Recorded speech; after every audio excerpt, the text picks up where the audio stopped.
shit people don't normally say. Let's talk about that. Shit you just really don't experience on a regular day-to-day basis. So on one of my little runs where I have to stay at a hotel for a few or whatever, I ran across this old man, and he was at the front office asking them if they could help him cook his chicken. He didn't have nothing to cook it. It was like a whole chicken. So when I saw that, I told him, I said, I got a crock pot in my room. You can cut that down and then put it in there. You got seasonings, stuff like that. And he like, yeah, let's do that. So we go. He thanked me and shit. We go upstairs. I go to my room and I get the crock pot. I take it to his room, which was like 2 doors down from me. Little did I know.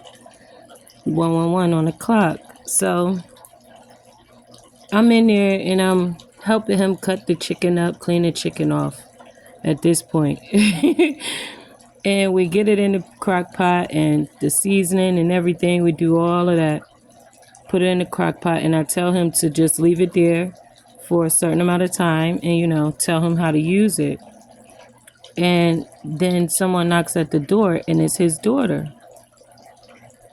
So she comes in and she's asking like, who am I? And he's telling her, how we met.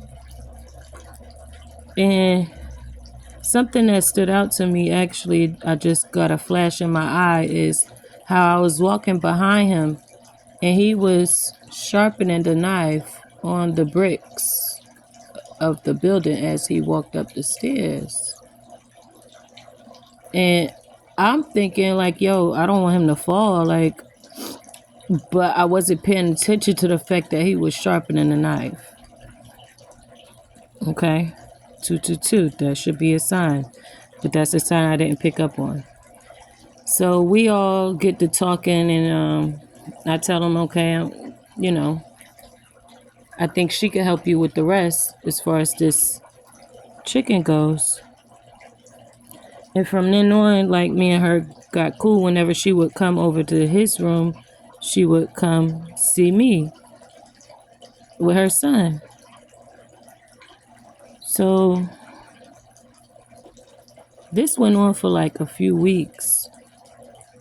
And it turns out she was staying in there with him and his wife. And the wife was like, she felt like was doing spell work on her and things like that. And we was just talking about things of that nature. And she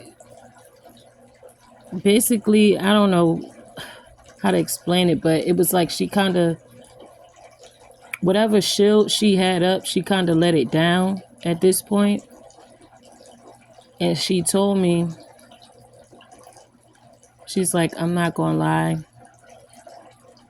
meeting you wasn't a coincidence. So I'm looking at her like, what?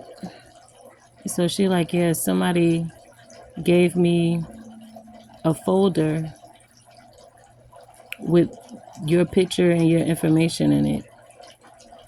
And that's who calling me right now, because they know that I found you, but they don't know that we've been talking.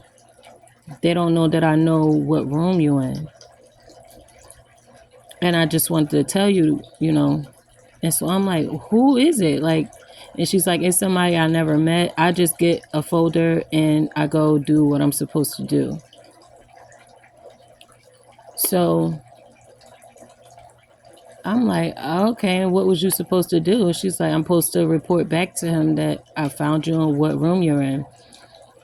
And she's like, he's calling right now. So she picks up the phone and she's talking. And the dude is on the phone asking her